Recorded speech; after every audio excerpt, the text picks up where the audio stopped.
They've been doing a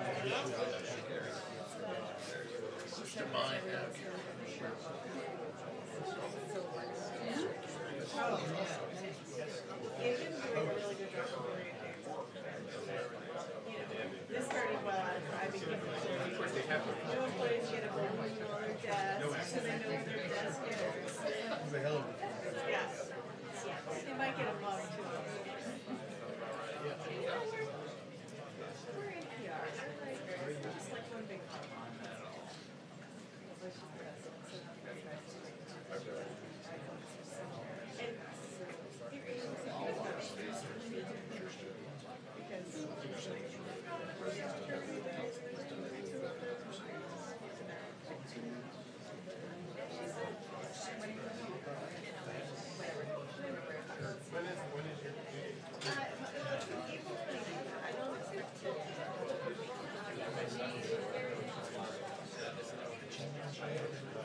It's always the plan.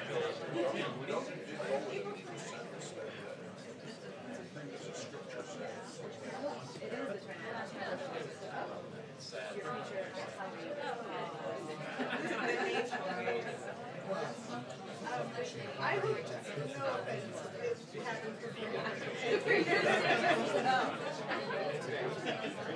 yeah, well, there's a lot of now even less.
Oh, okay.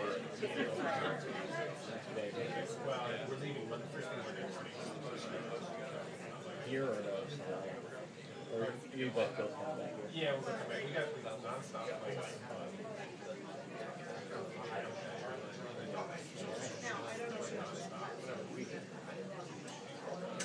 Are you, so when do you get this? I'm flying. I'm getting for a while. Thursday night? They don't have any You're not on Air Force One? So I already the reservations for to get there Wednesday night.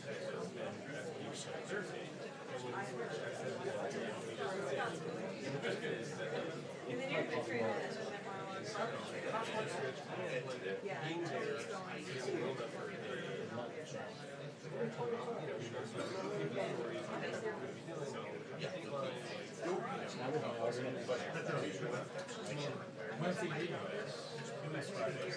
Morning? Yeah, Friday morning it's there, like really. I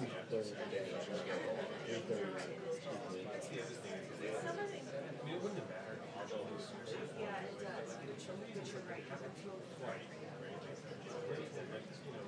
Not likely you're going to miss it, but who wants to see it?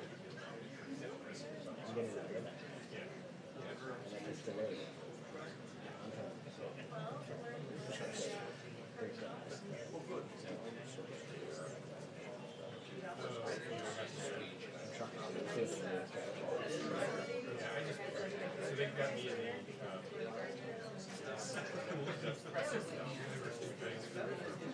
Yeah.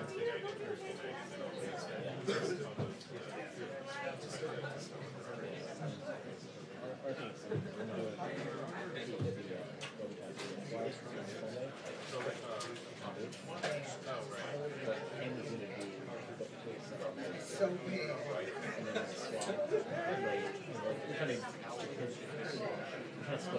We came up with the police one.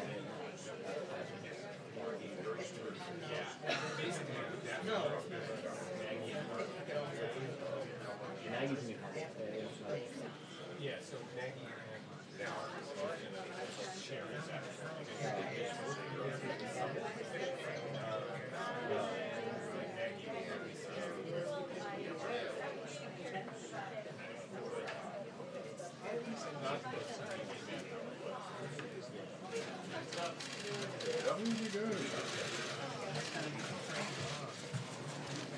Good afternoon.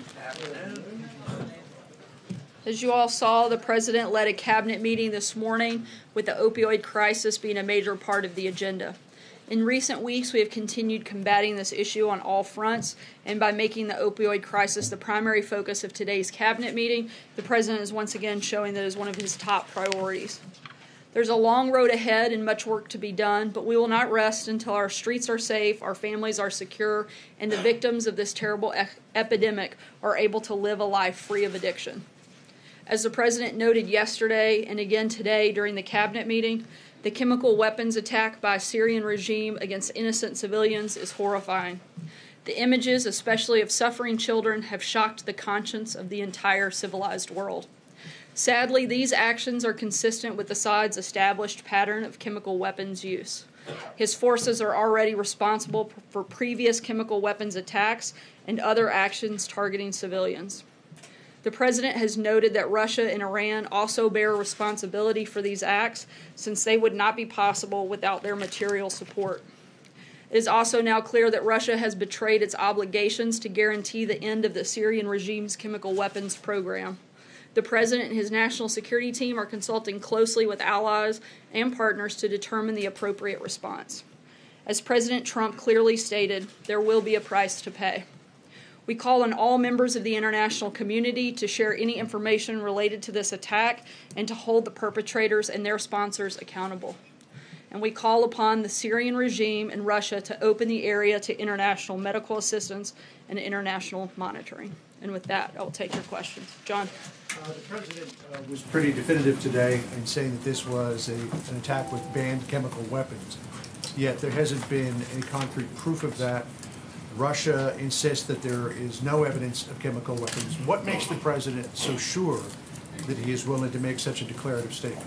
The President is confident. He's been briefed by his national security team and being kept up to date constantly and regularly on the intelligence around that. And I can't get any further beyond that at this point. Do we have any proof at this point that it was in fact a chemical weapon? Once again, I can't get anything beyond the comments that we've already made, but we're very confident in those comments. It was just a couple of weeks ago the President was talking about wanting to leave Syria very quickly.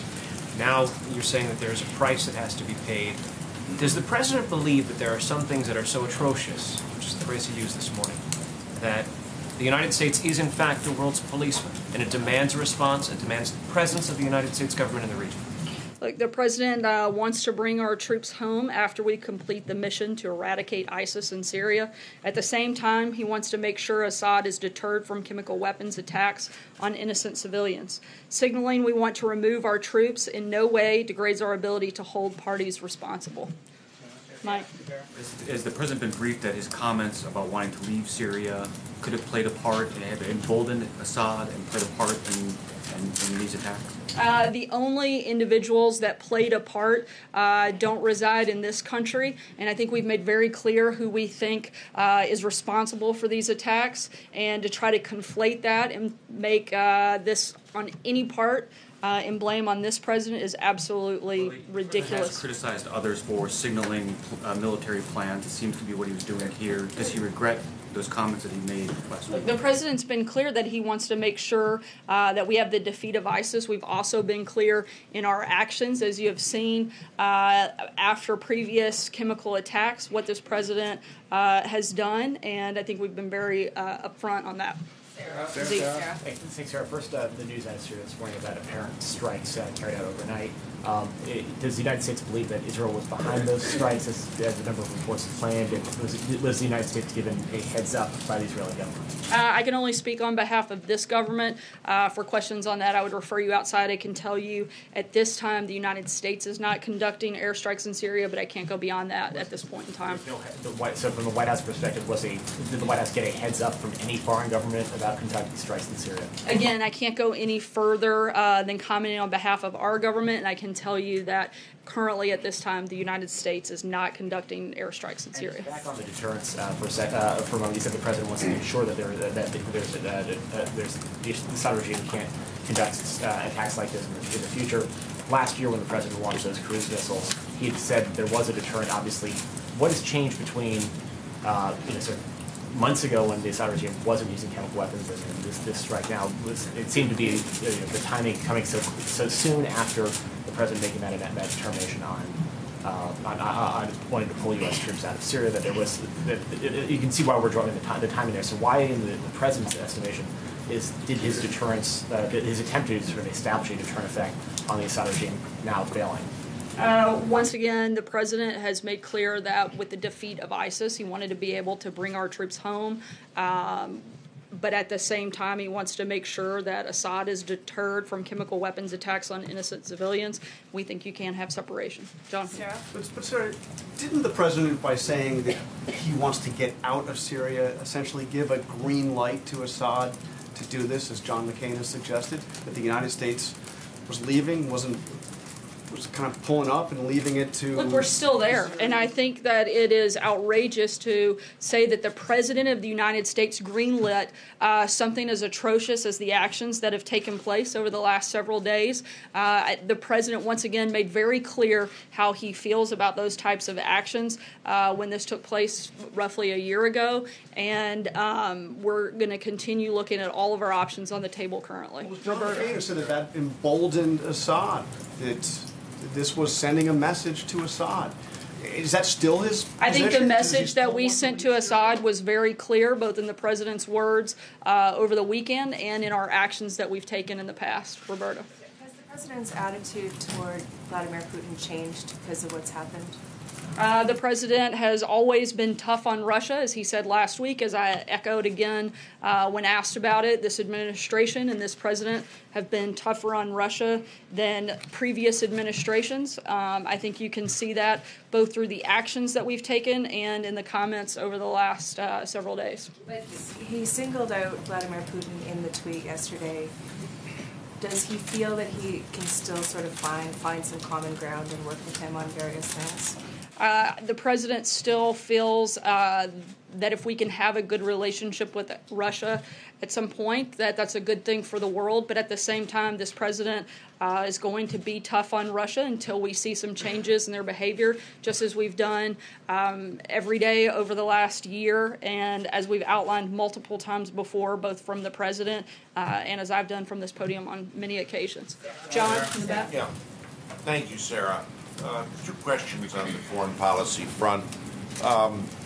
Given the situation in Syria and your statement today, could the president be in the process of forming an alliance with President Macron in France and Prime Minister May in Britain, not unlike that envisioned by the previous administration with France and Britain when the first reports of chemical weapons came out?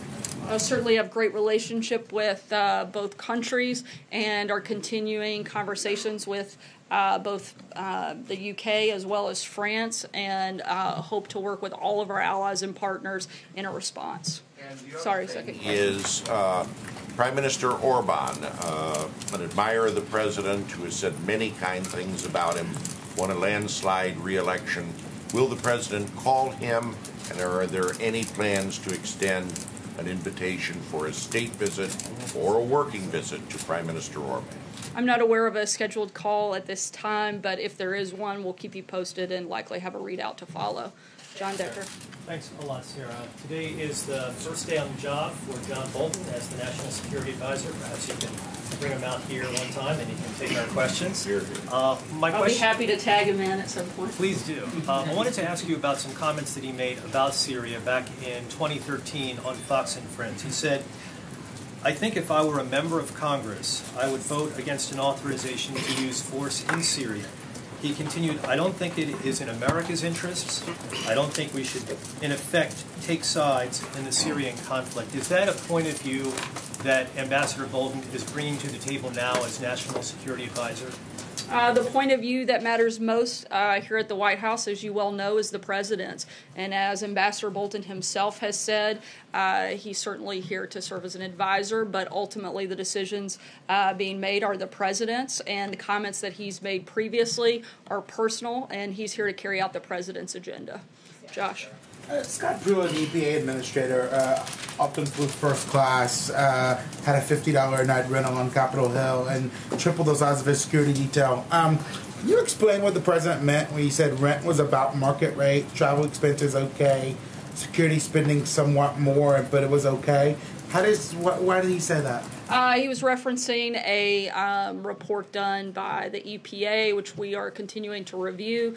But in that, it cites that the apartment was at market value and goes into other details, and that was what the president was reflecting. $50 a night on Capitol Hill with lobbies, that was a market value according to the EPA?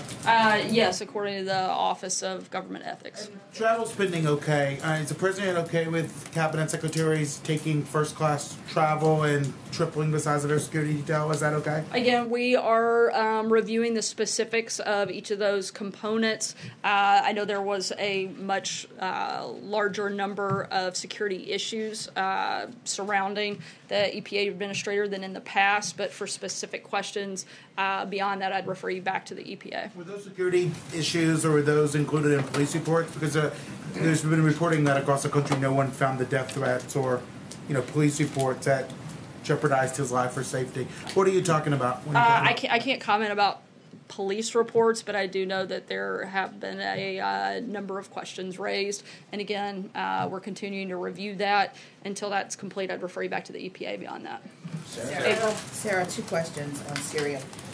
With all that's happened with Russia, with the sanctions last week and now these strong words associating Russia with the Syrian attack, is there an expectation or a feeling that diplomatic relations with Russia, with this administration, with our country, with Russia, are eroding?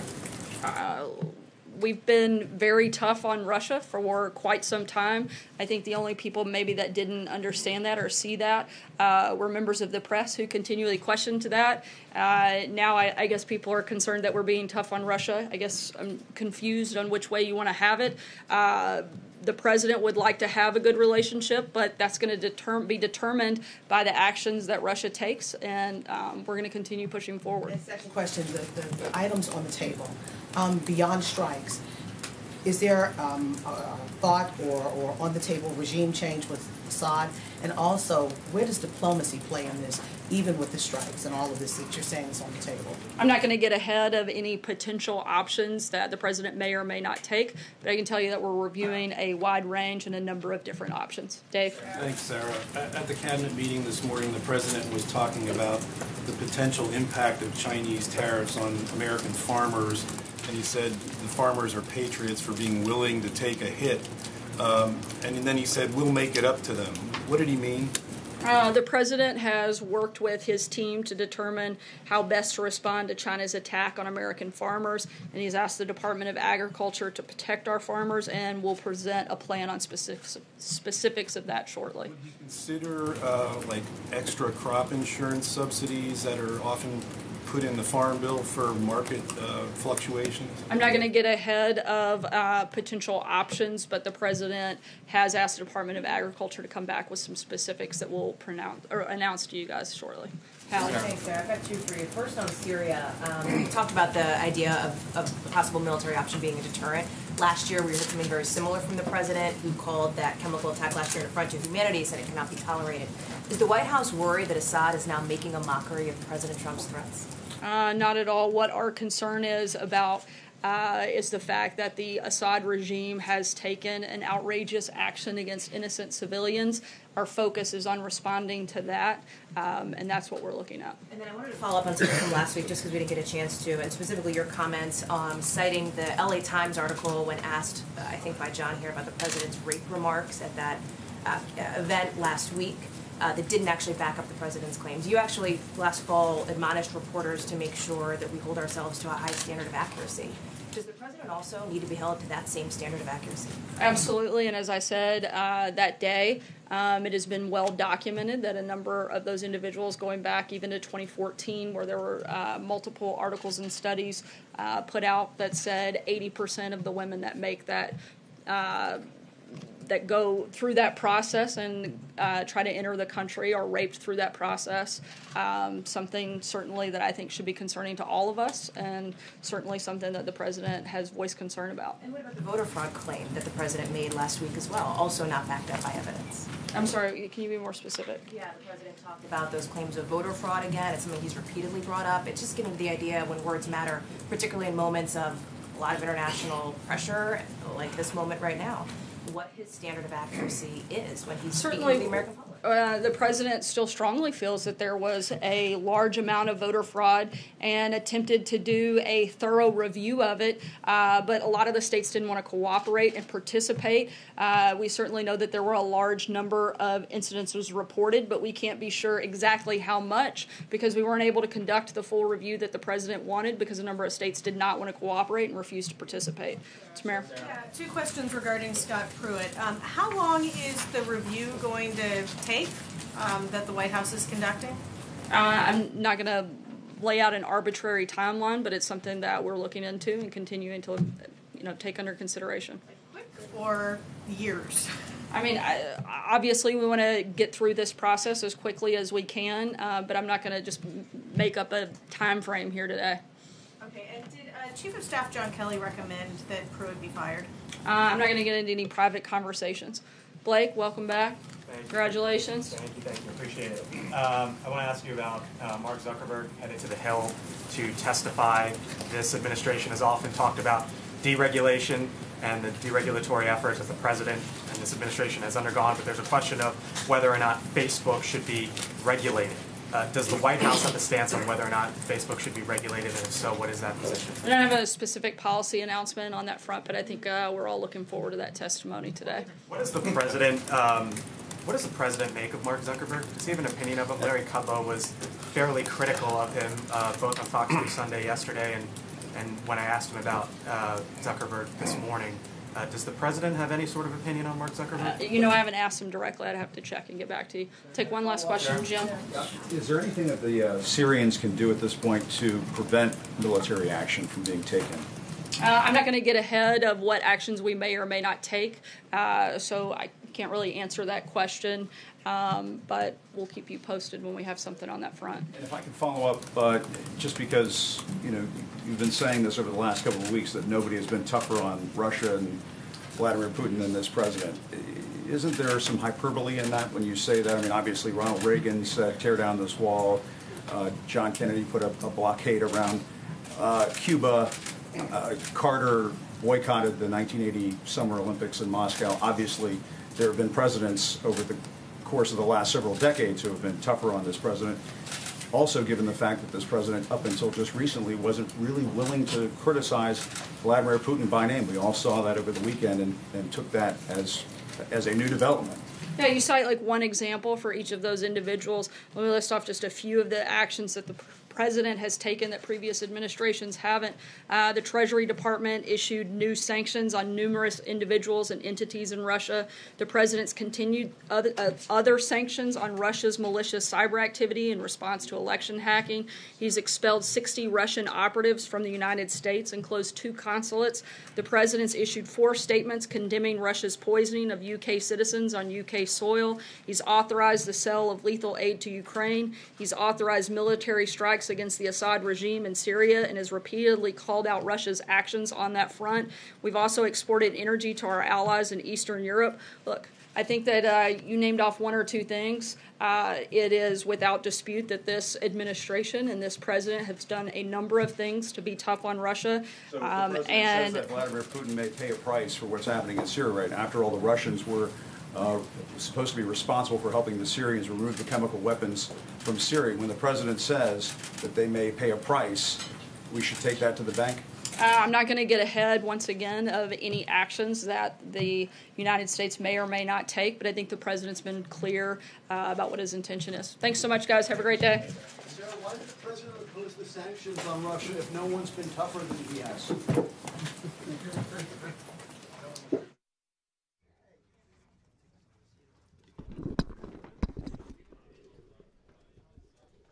Gotcha. Yep.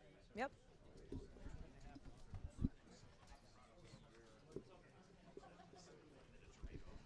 Hey guys, gotcha.